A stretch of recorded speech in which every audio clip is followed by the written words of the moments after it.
Madame la présidente, madame la ministre, mes chers collègues, puisque nous sommes une assemblée politique, nous ne pouvons faire fi du contexte politique dans lequel nous sommes. Je vais donc prendre l'intervention générale que j'avais prévue, la mettre de côté, et vous dire que nous sommes dans cette situation, je ne sais pas, parce que certains accusent la gauche d'être des agents du chaos. Moi, je crois que nous sommes dans cette situation politique par la cause d'un seul homme, celui du président de la République, qui a dissous l'Assemblée nationale, non pas pour la gagner, mais en réalité pour confier le pouvoir au Rassemblement national.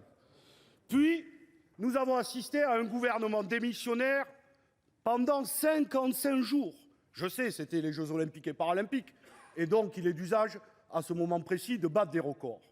Mais quand même, cela posait une grave question démocratique. Puis, après l'avoir perdu, et je le rappelle ici, c'est le nouveau Front populaire qui l'a remporté, ne vous en déplaise certes, de façon relative, mais qui l'a remporté.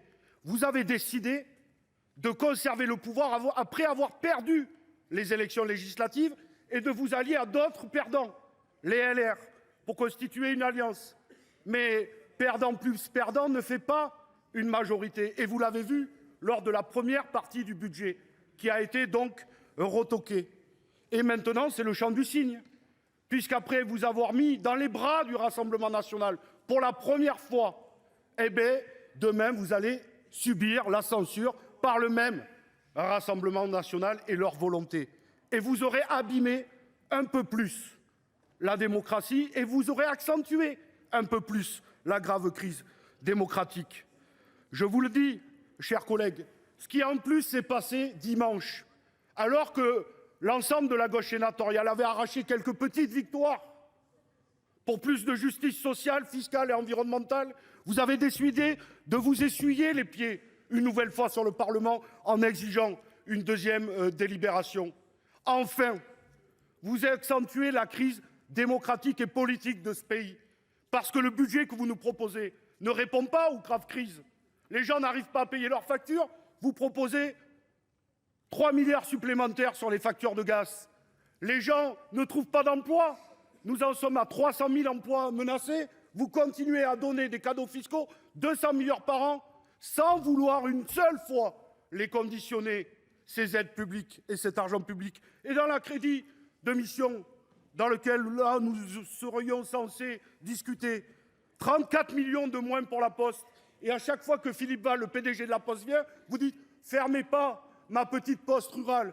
Oui, chers collègues, ne la fermons pas, mais donnons les moyens à la Poste de faire sa mission d'égalité républicaine. Nous le ferons, parce que nous préparons déjà demain. Et nous donnerons les crédits nécessaires à la Poste. Vous nous proposez 30 millions en moins pour l'inclusion numérique, alors que la fracture numérique parcourt tout le territoire, la ruralité comme les quartiers populaires. Suppression totale des subventions aux associations de consommateurs. Mais ce n'est pas sérieux.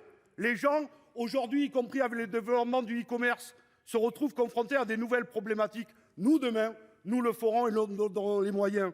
Enfin, 60 millions en moins pour les TPE en difficulté, alors qu'il y a 68 000 fermetures d'entreprises chez les TPE-PME. Ce n'est pas sérieux. Alors demain, nous leur donnerons les moyens. Et vous allez me dire comment? Eh bien, en prenant l'argent à ceux qui ont déjà tout et qui jamais ne veulent contribuer. Eh bien, vous l'aurez compris, nous préparons déjà demain. Demain, vous serez censurés et après, nous repasserons devant le Parlement avec un budget pour répondre à l'urgence sociale, politique et environnementale de ce pays. Je vous remercie. Merci, chers collègues.